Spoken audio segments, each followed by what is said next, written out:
Bueno, bienvenidos. Gracias por estar aquí. Thank you for being with us today. My name is Mauricio Font. Mi nombre es Mauricio Font y me toca ser más o menos auspiciador del evento hoy. Le damos la bienvenida a tres personas que hemos admirado, continuamos admirando profundamente en el Centro Builder, en toda la comunidad CUNY, todos los estudiosos de temas cubanos y latinoamericanos, no tan solo en la escuela de posgrado, sino en las diferentes unidades de CUNY. Sobre todo tenemos hoy a Leonardo Padura, que se ha tomado tiempo de su una agitada, complicada visita a Estados Unidos para estar con nosotros. Creo que hay algo, Jonathan, ¿hay algo? ¿Es working? Sí. El evento va a funcionar hoy de la siguiente manera. Va a haber una presentación, una conversación dirigida por Jerry Carlson, y después vamos a tener tiempo para preguntas y comentarios con el público. Así que por favor escriban sus preguntas, comentarios, y tendremos algo un poquito más enriquecido con la presencia de los comentarios de ustedes. Tenemos que ser eficientes en el uso del tiempo, así que seamos todos cuidadosos de eso. Jerry Carlson, el que va a presentar a Leonardo Padura, es un distinguido miembro de nuestra comunidad latinoamericana, director del programa Nueva York, que se ha ganado varios premios en CUNY TV, pero además, y mucho más quizás importante que eso, es director del Cinema Studies Program en the Department of Media and Communications en City College. ¿Qué más decimos de ti? ¿Algo más? Bastante. Tenemos la presencia de Jaime Manrique, alguien que queríamos tener con nosotros en el pasado y por fin hoy logramos hacerlo. Es un escritor colombiano muy conocido, poeta, ensayista, se ha ganado varios premios, incluyendo el Premio Nacional de Poesía Eduardo Cote Lamos en el 75, Guggenheim en el 2000 y otros más. Ha escrito El Callejón de Cervantes, Cervantes Street en inglés, traducido en el 2012. Y su obra ha sido traducida a algo así como 15 lenguas. Jaime, 15, sí, algo así. Así que es un gran gusto tenerlo con nosotros en la conversación. De nuevo, el Padura le toca a Jerry presentar a Leonardo Padura. Solo me queda decir que es un verdadero gusto, un honor para nosotros tenerlo presente. Ha recibido su libro sobre Trotsky, recibió El hombre que amaba a los perros, la traducción al inglés, ha recibido 3 o 4 reseñas muy positivas en la prensa norteamericana, además de un artículo sustantivo en el New Yorker y comentarios internacionales en Estados Unidos y fuera de Estados Unidos. Lo mismo está sucediendo con su otra novela más reciente que quizás tengamos tiempo de conversar hoy, Herejes, que no ha sido traducida todavía al inglés, lo será en breve, esperamos. Y dejemos eso para más tarde. Entonces, Jerry. Que se empeñó arduamente en tener que yo tuviera este encuentro con ustedes. Muchas gracias, Mauricio. Por supuesto, muchas gracias a mis guardaespaldas del día de hoy. Y gracias a ustedes por estar acá presentes.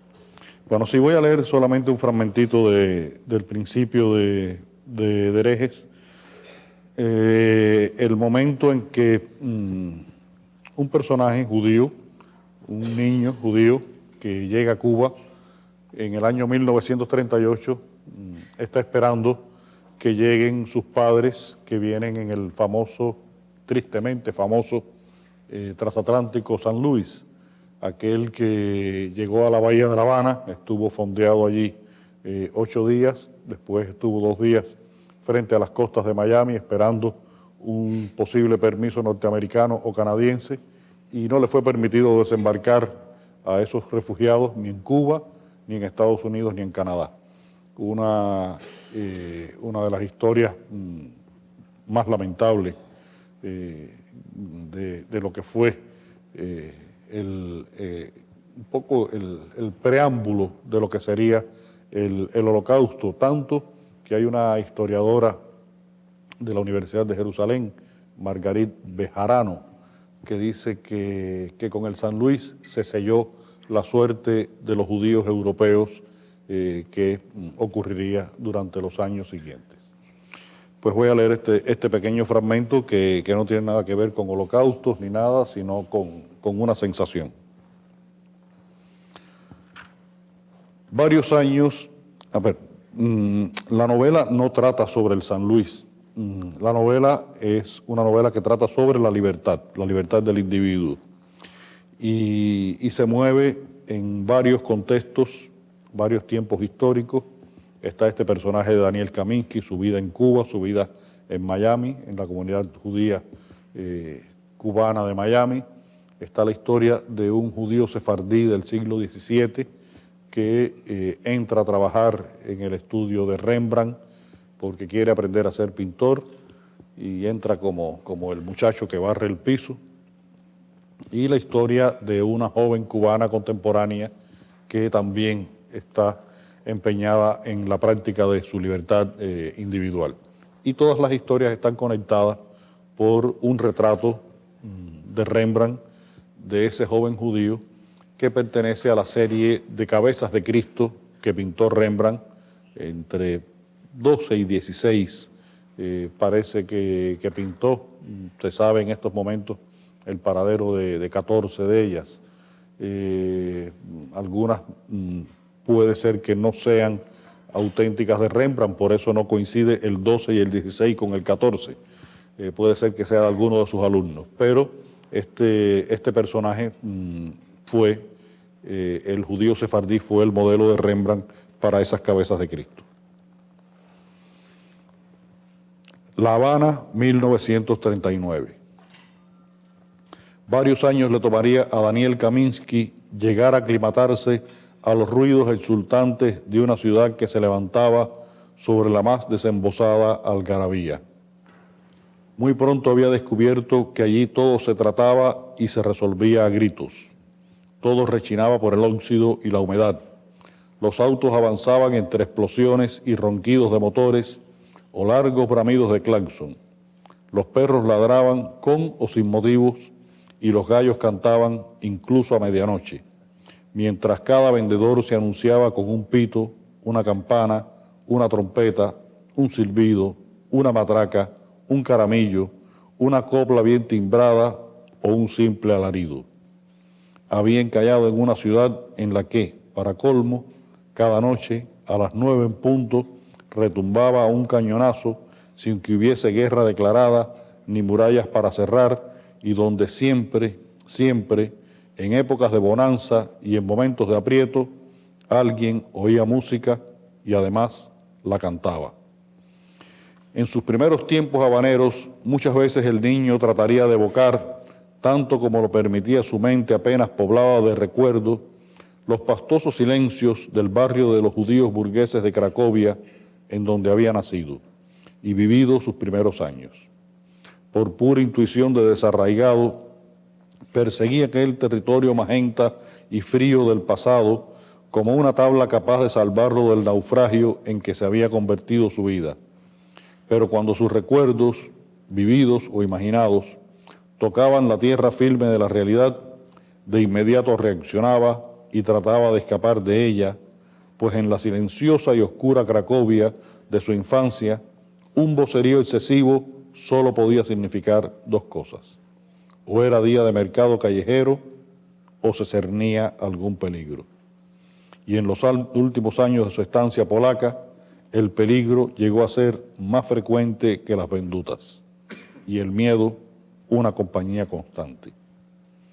Como era de esperar, cuando Daniel Kaminsky cayó en la ciudad de las estridencias, durante mucho tiempo recibiría los embates de aquel explosivo estado sonoro como una ráfaga de alarmas capaz de sobresaltarlo, hasta que con los años consiguió comprender que en ese nuevo mundo lo más peligroso solía venir precedido por el silencio.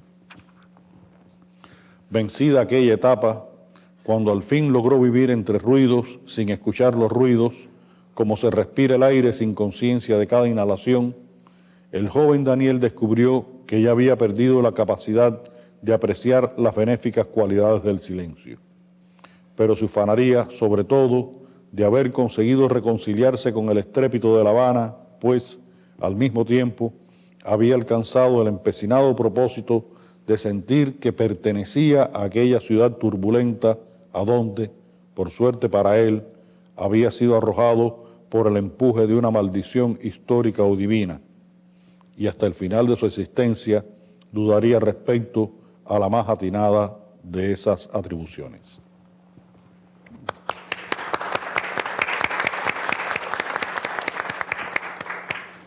Y quisiera dar la primera palabra a mi colega de City College, mi amigo. ¿Comienzo yo?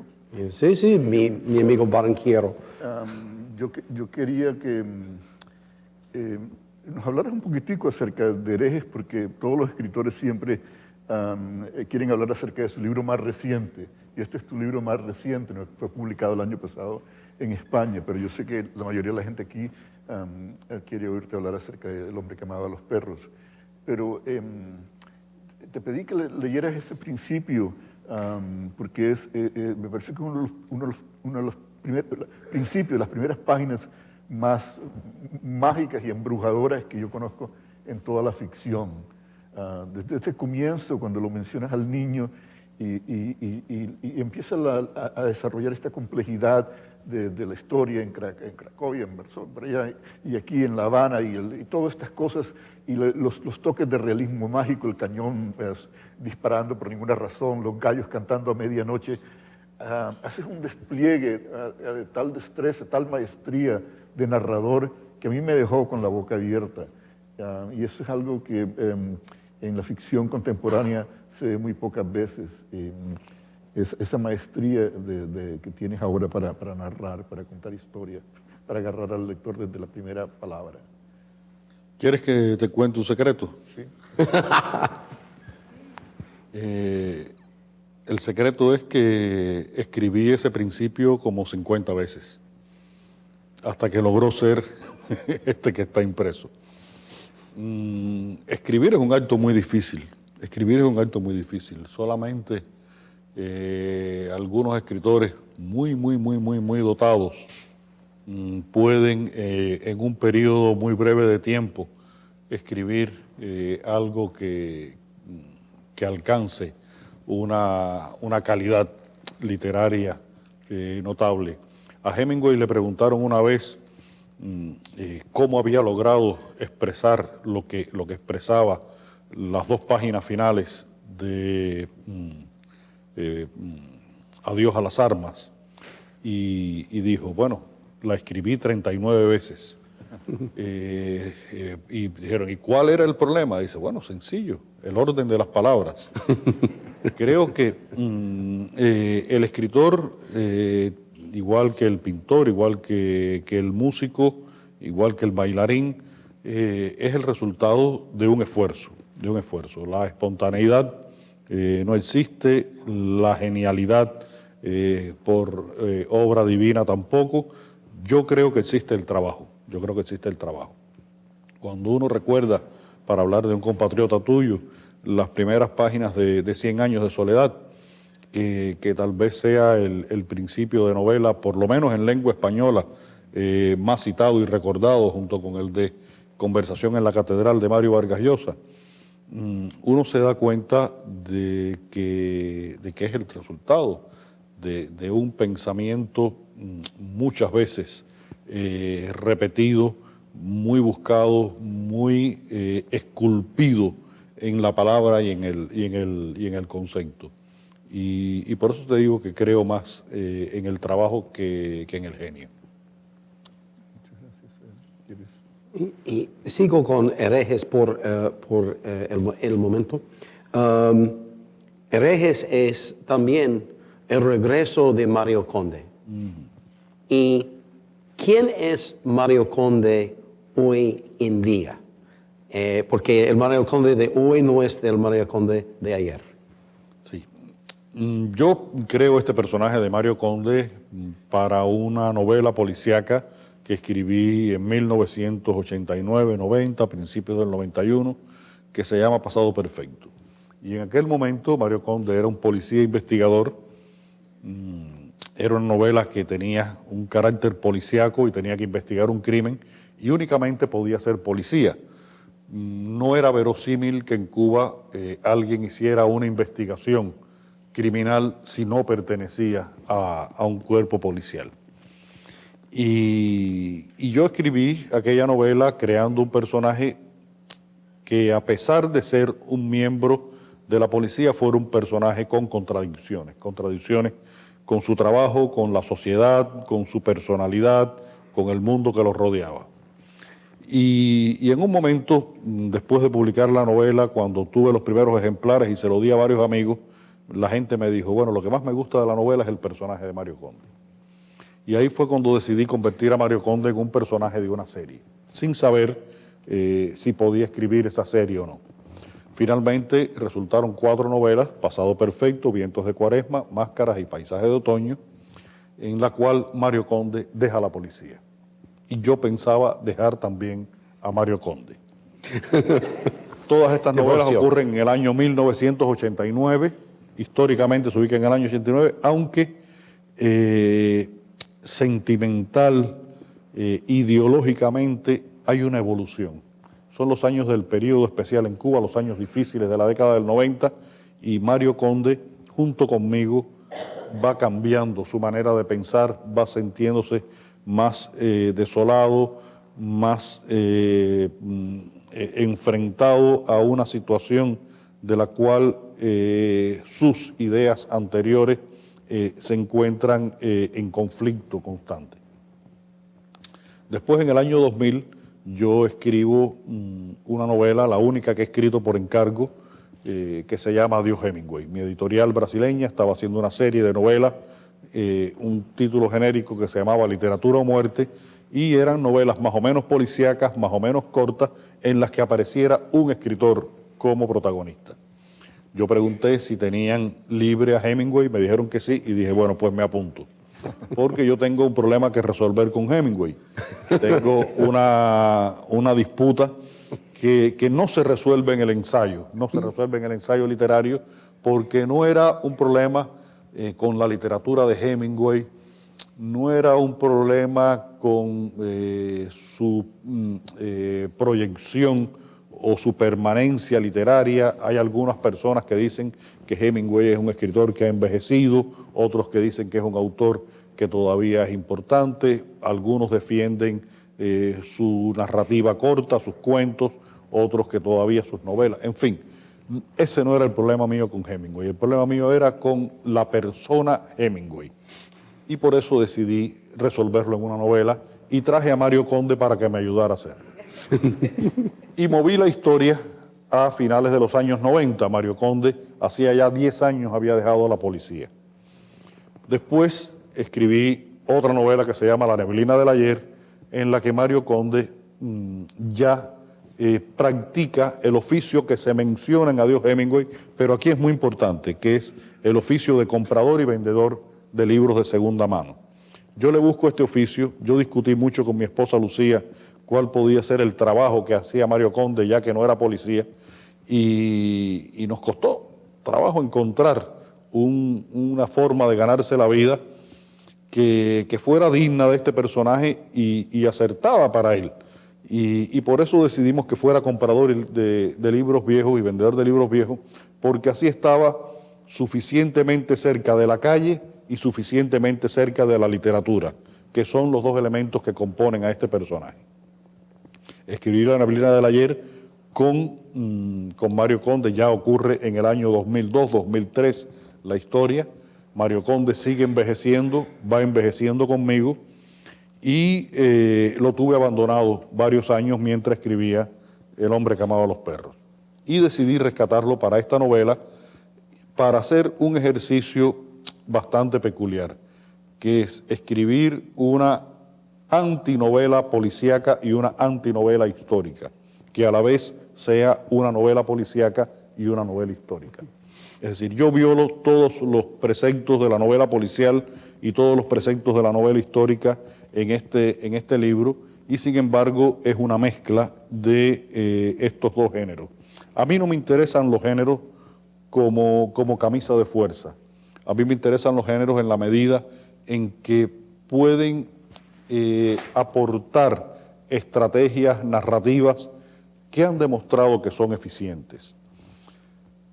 En la literatura prácticamente no hay nada que inventar, prácticamente no hay nada que inventar.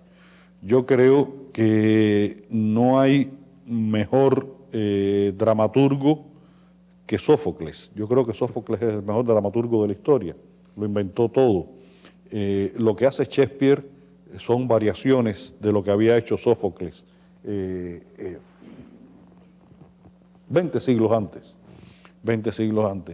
Y todos nosotros estamos un poco repitiendo lo que de alguna manera ya se había hecho.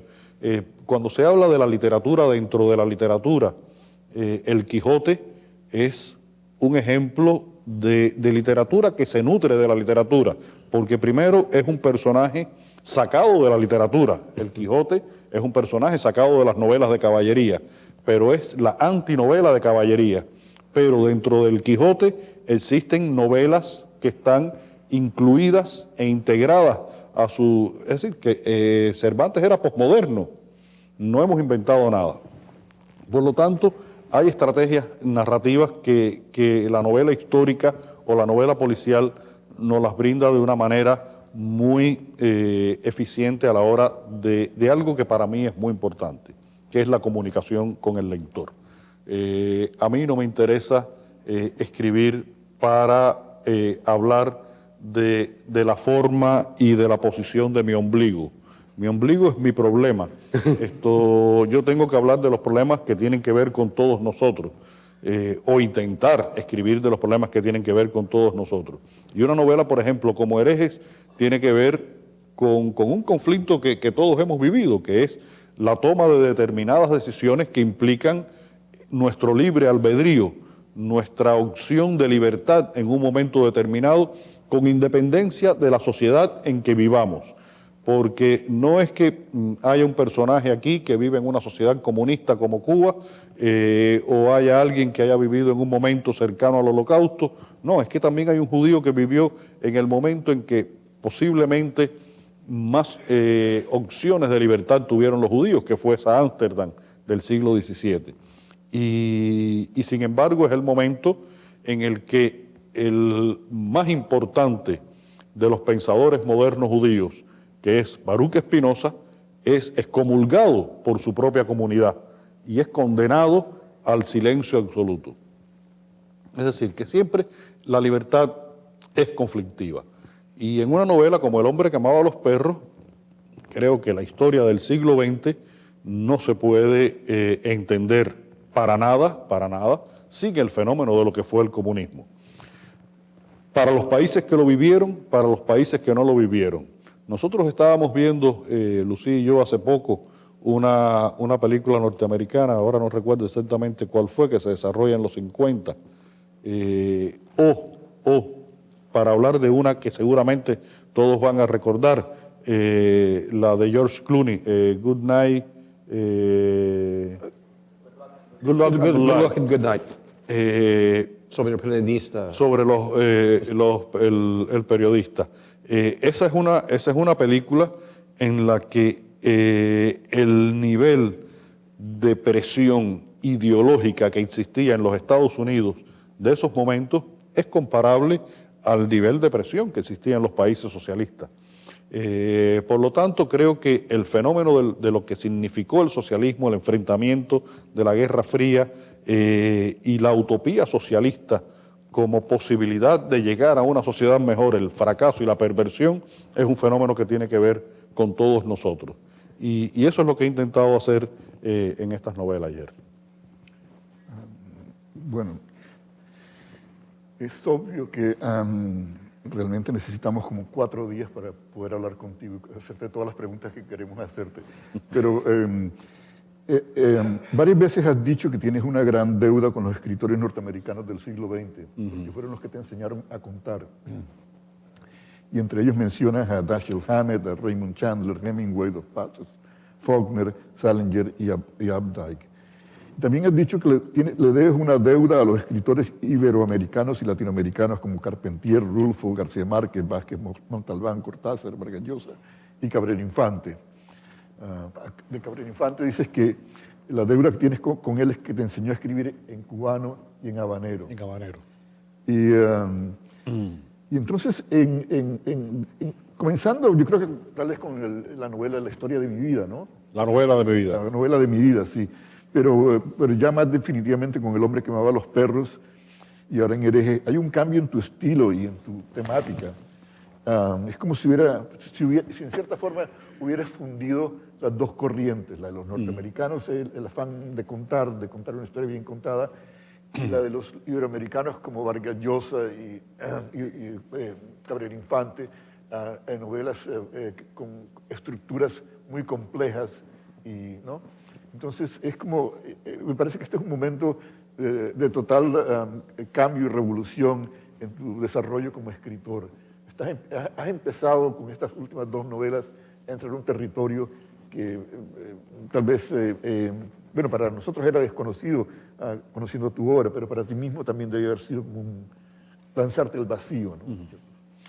Cuando yo iba escribiendo las novelas de Mario Conde, yo siempre digo que cada una de las novelas que he escrito es la mejor novela que yo era capaz de escribir en el momento en que la escribí. Y si no es mejor, es porque era incapaz de escribirla mejor. Porque mi esfuerzo siempre estuvo presente para que fuera la mejor novela que yo era capaz de escribir. Cuando yo escribía la serie de Mario Conde, ya en la novela Máscaras, la tercera, y sobre todo en Paisaje de Otoño, yo sentía que estaba aferrado a una estructura que funcionaba para mí ya en esos momentos como una camisa de fuerza. Yo necesitaba romper esa camisa de fuerza. Y en Adiós Hemingway y en la novela de mi vida lo hice. Rompí la estructura de una narración desde un solo punto de vista, introduje una estructura que se da por suma y por compensación entre una y otra historia, y creo realmente que, y lo digo con casi total convencimiento, que mi novela mejor conseguida, mi novela mejor armada, mejor estructurada, es la novela de mi vida. Porque creo que es la novela donde entre lo que yo me propuse y lo que yo logré hay más cercanía. Porque siempre una novela es una apuesta que uno hace y uno trata de llegar lo más cerca posible de esa meta que se ha puesto. Y en la novela de mi vida creo que es donde hay un equilibrio entre lenguaje, personajes, historia, estructura, argumento, más redondo, más redondo. A partir de ahí, por supuesto, mi relación con la literatura cambió. Mi relación con la literatura cambió. Traté de hacer novelas más complejas porque tenía la capacidad para hacerlo, pero también porque tenía la necesidad de hacerlo. Yo podía muy fácilmente volver a escribir novelas como las que escribía en los años 90 y sacar cada un año y medio una novela al mercado. Pero eso no tenía sentido para mí. El sentido era retarme escribiendo novelas que implicaran un esfuerzo, implicaran investigaciones, implicaran esto que hablábamos cuando leía al principio, un trabajo con la palabra, con las sensaciones, con las percepciones, que fuera cada vez más complejo. Hay un elemento que es muy importante a la hora de poder hacer este tipo de libros, y es algo tan prosaico que muchos escritores no mencionan, pero yo creo que es muy importante, que se llama economía. Hay dos maneras de resolver el problema económico para un escritor profesional: o escribir una novela cada un año y medio y ganar una cierta cantidad de dinero, o tener una vida casi monástica, y que el dinero que producen las novelas le sirva para poder dedicar su tiempo a escribir esa novela ambiciosa. Cuando volvamos a Gabo, cuando García Márquez escribe 100 años de soledad, en su casa había que contar los centavos para comprar el pan y la leche de todos los días. Pero su esposa Mercedes le dijo, tú enciérrate ahí, no salgas de ahí y ya aparecerá pan y leche para los niños. Yo no he llegado a ese extremo, afortunadamente. He estado peor. Porque en Cuba en los años 90 no se sabía si había pan o leche. Pero, por ejemplo, yo pude dedicar 5 años a escribir El hombre que amaba a los perros y pude dedicar 4 años a escribir Herejes, sin ser un escritor que haya vendido grandes cantidades de libros que me permitan tener una economía absolutamente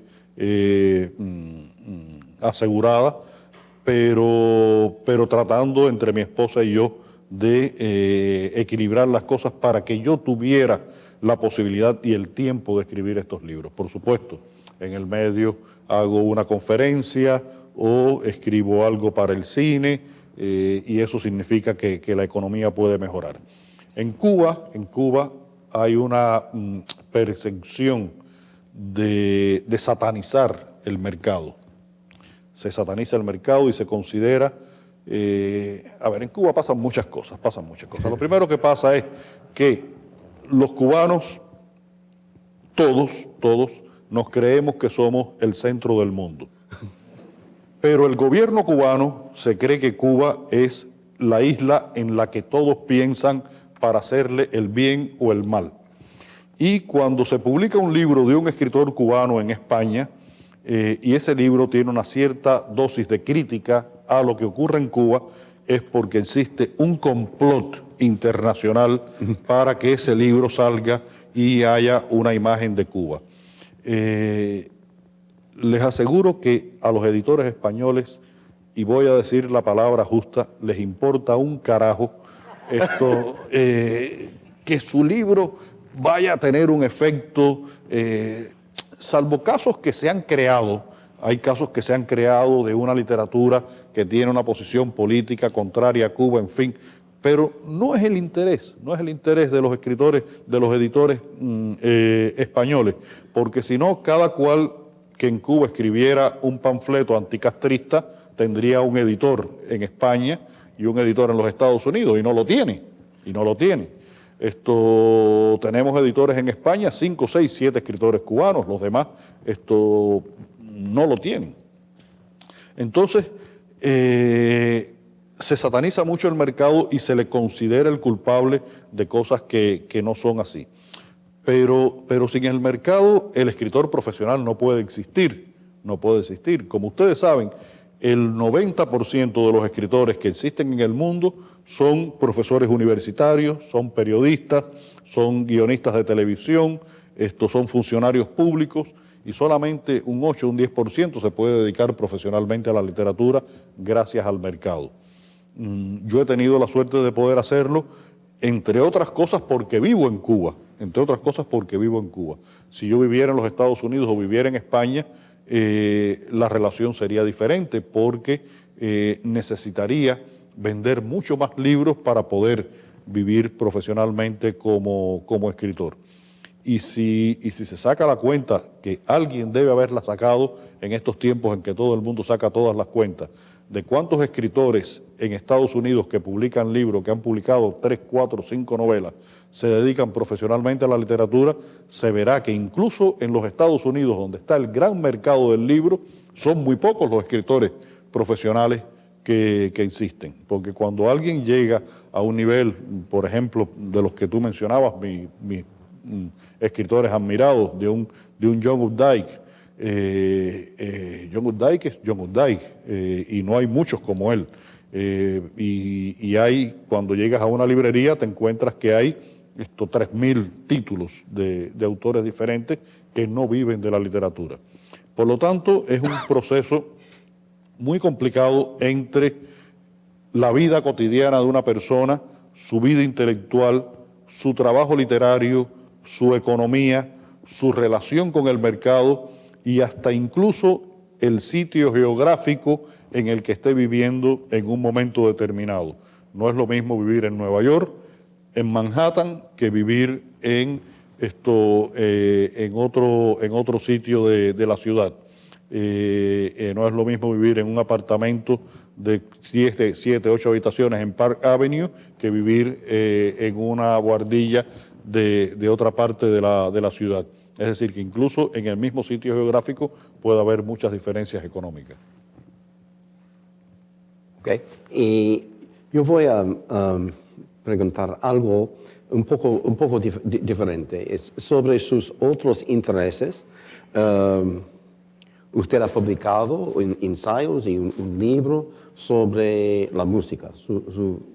Usted es un hombre de la música en un sentido.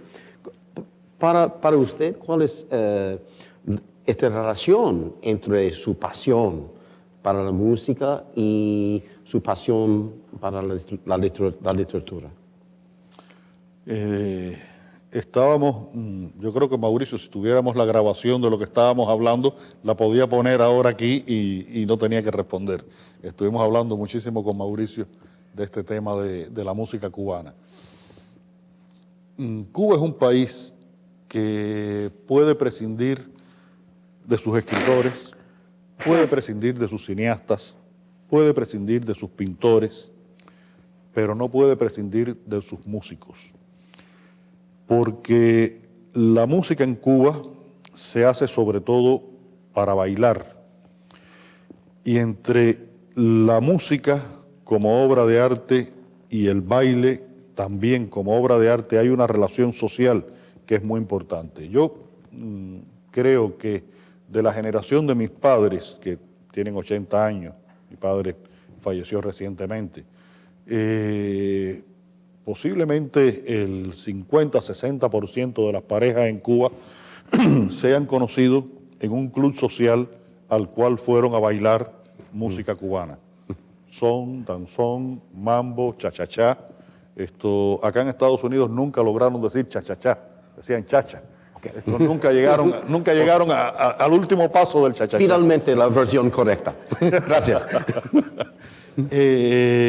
La música es un fenómeno tan esencial en la vida cubana, no solo como manifestación artística, sino como manifestación social, que por ejemplo fue uno de los elementos junto al béisbol, igual que ocurrió aquí en los Estados Unidos, aunque aquí hubo momentos en que resultó más dramático, en que se produjo más fácilmente una integración étnica. En el siglo XIX, fundamentalmente, los que se dedicaban a ejecutar música popular eran negros, mulatos y negros, que iban a las sociedades blancas a tocar esa música. Pero inmediatamente hubo orquestas de blancos que aceptaron mulatos y negros, y orquestas de mulatos y negros que aceptaron músicos blancos, porque la música popular nunca fue demasiado rentable. Y el músico que tocaba hoy en la orquesta de Jerry, mañana tenía que tocar en la orquesta mía, porque era el que tenía una fiesta donde hacía falta un tumbador y entonces yo iba a buscar un tumbador. Eso ocurre hasta ahora, eso no es un fenómeno que se haya superado. Y alrededor de la música y del béisbol, vuelvo a decirlo, se produjo un fenómeno de integración muy importante, porque lo mismo que pasaba en la música pasaba en el béisbol. Cuando en el siglo XIX, recuerden que eran 10 jugadores de béisbol los que salían al terreno.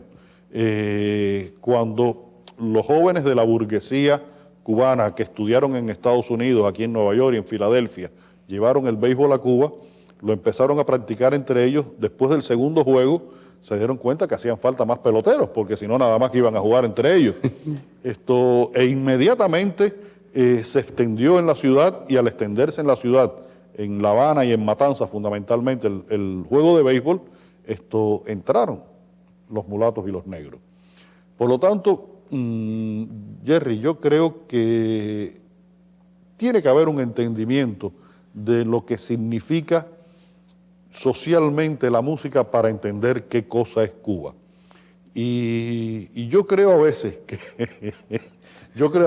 que una de los problemas que tiene Cuba y ha tenido en los últimos años es que hemos tenido un presidente que no sabe bailar. Fidel Castro no sabe nada de música cubana, es hijo de gallegos y él es gallego. Entonces, a mí me contaba el maestro Mario Bauzá, que vivió estos 60 años de su vida aquí en Nueva York, fue uno de los padres del Latin Jazz, me decía, en Cuba, cuando tocábamos en las sociedades de españoles, de gallegos, de catalanes y eso, teníamos que tocar un danzón, un son, y después teníamos que tocar pasodoble, que era lo que sabían bailar, porque los gallegos nunca aprendieron a bailar música cubana. Sin embargo, cuando llegamos aquí a Nueva York, me decía él ese día que me lo contó, como un descubrimiento que él había hecho. ¿Tú sabes quiénes eran los únicos que sabían mover la cintura como los cubanos?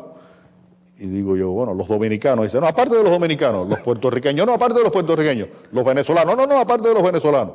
Dice, los judíos.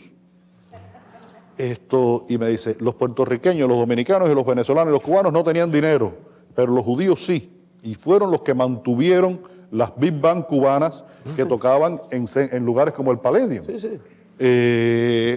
Pero eso en Cuba no sucedía porque eran estas sociedades españolas en las que no se podía tocar música cubana porque no la sabían bailar. Es decir, que toda la historia de Cuba está atravesada por el fenómeno de la música desde el siglo XIX. Ok, de acuerdo. Yo pienso que una pregunta más desde su lado y pues al frente del público. ¿Sí? Entonces, ya que es la última pregunta, no sé, yo creo que pensando en tus últimas dos novelas, son novelas de ideas, yo creo. Hablan del tema de la libertad y el tema de la utopía. Y sé que en ese sentido eres, además de ser un narrador extraordinario, también eres un pensador y en cierta forma yo diría que hasta un filósofo, porque hay una gran reflexión sobre la historia del hombre y la injusticia y la búsqueda de la libertad. Y en el siglo XX,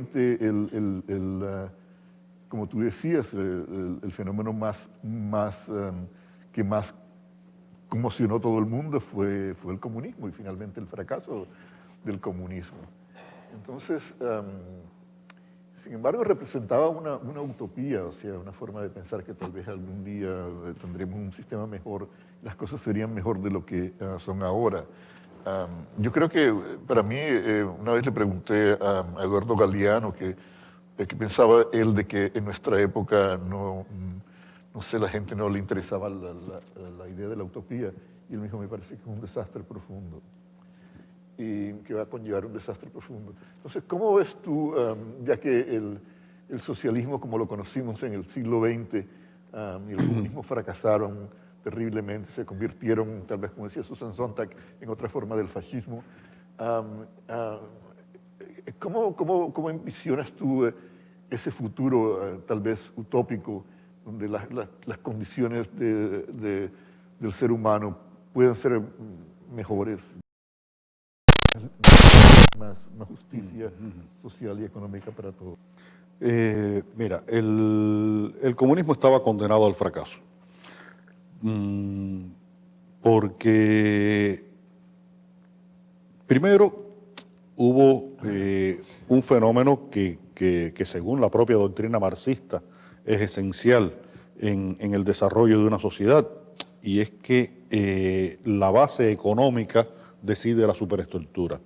La economía socialista nunca ha funcionado, no funcionó en la Unión Soviética, en Cuba actualmente se está tratando de modernizar y sigue sin funcionar, en fin, que ahí hay un fracaso patente y ostensible. Y también hay un fracaso en el sentido de que no se puede concebir filosóficamente una sociedad en la que supuestamente los hombres van a vivir en el máximo de libertad, con el máximo de democracia, y lo primero que se coarte para las personas es su libertad y su derecho democrático. Por lo tanto, es un sistema que no funcionó. Eso no quiere decir que hayamos perdido la necesidad de la utopía. Creo que no existen sociedades justas en este momento en el mundo.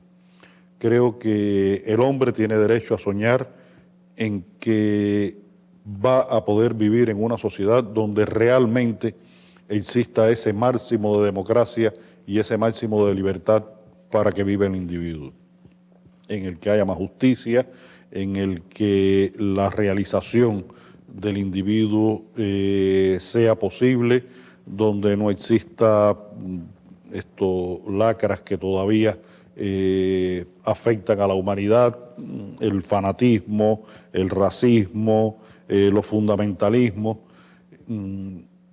Yo sueño con una sociedad sin fundamentalismos. Yo sueño con una sociedad en la que cada cual puede creer en el Dios que quiera creer, sin que por eso tu Dios sea mejor que el mío, porque es tu derecho creer en tu Dios y que yo crea en el mío.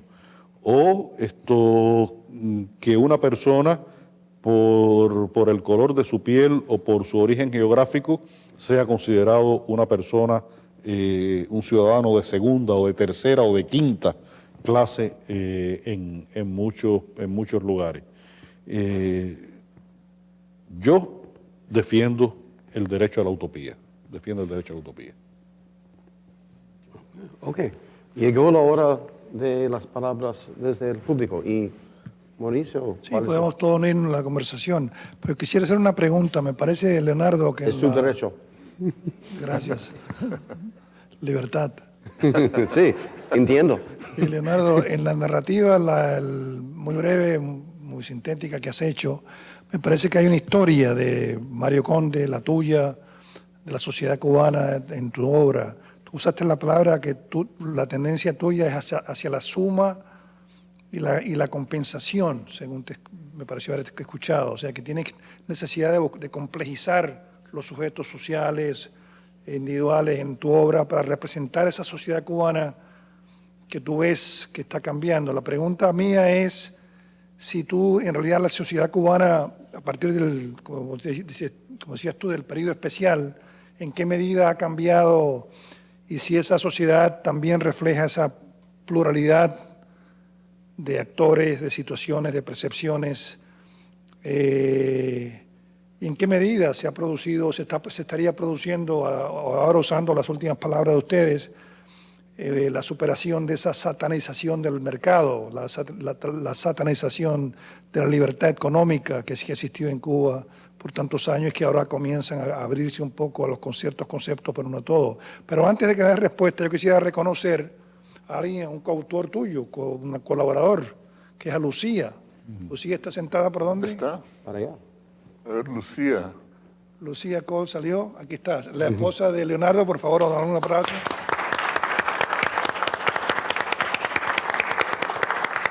Ya fue públicamente reconocida como coautora. ¿Han estado casados ustedes por cuánto tiempo? ¿La asociación, la sociedad? Ya ni sé cuántos ya. ¿Sabes cuántos Ya ya? ni sé cuántos.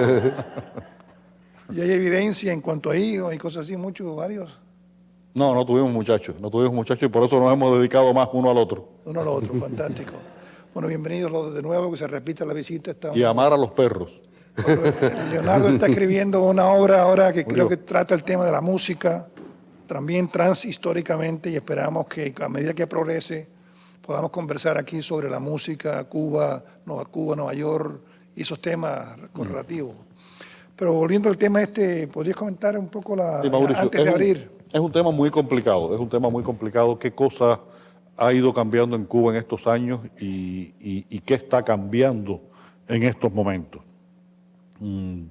Yo 3 días a la semana me despierto optimista y 4 días pesimista con respecto a lo que está pasando en Cuba.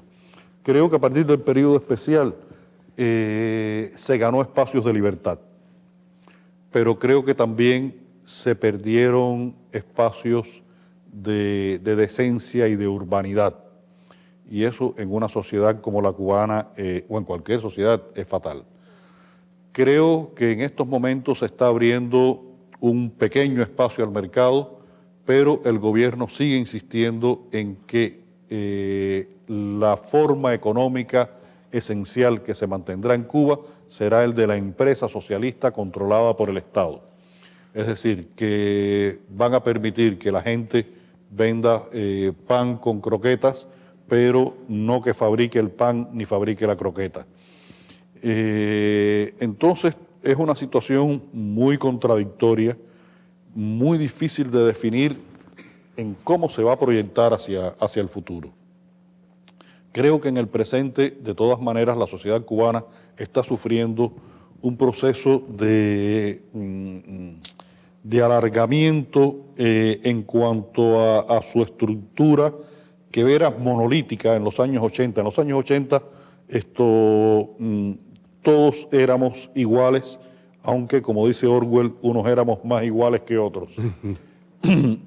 A partir de los años 90, esa estructura monolítica se fue separando y, si bien no existen en términos marxistas clásicos clases sociales, sí existen estratos sociales.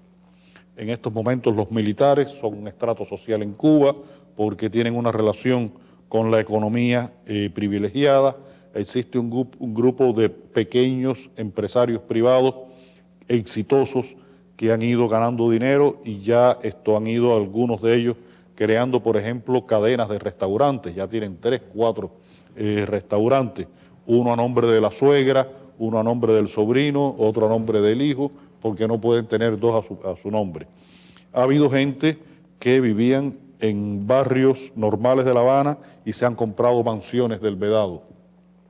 Pero ha habido gente que vivían en mansiones del Vedado que no las podían mantener y se han ido a vivir a barrios de los márgenes de la ciudad para con ese dinero poder sobrevivir, porque hay una gran cantidad de personas que necesitan dinero para sobrevivir que no se los garantiza el Estado. El Estado sigue siendo el principal empleador en Cuba, emplea el 80% de las personas, pero es el que peor paga, Alguien por lavar platos en un restaurante privado puede ser que gane al mes 2,000 pesos. Un médico en Cuba gana 800 pesos. Una persona por cuidar automóviles fuera de uno de estos restaurantes de éxito gana en el día $20. Un médico gana 30 en el mes. Entonces hay una deformación o un proceso de contracción no resuelto en la sociedad cubana a nivel económico, fundamentalmente en estos momentos, que está produciendo efectos sociales y que a la larga va a producir efectos políticos. ¿Cuándo, cómo, de qué manera? Ahí sí mi capacidad de pitonizo no me permite, porque además es muy difícil saber qué va a pasar en Cuba, porque es como si estuviera jugando un juego de naipes en el que te quitaran de la baraja, te quitaran 10 barajas, y nunca puedes saber exactamente cómo armar un juego. O sea, 3 días de una cosa, 3, 4 de otra, así que es un ritmo nuevo musicalmente, no es ni el cha-cha-cha, no es el mambo, es un ritmo nuevo. 3x4. 3x4, sí, hay un género nuevo que captura ese momento. Bueno, vamos a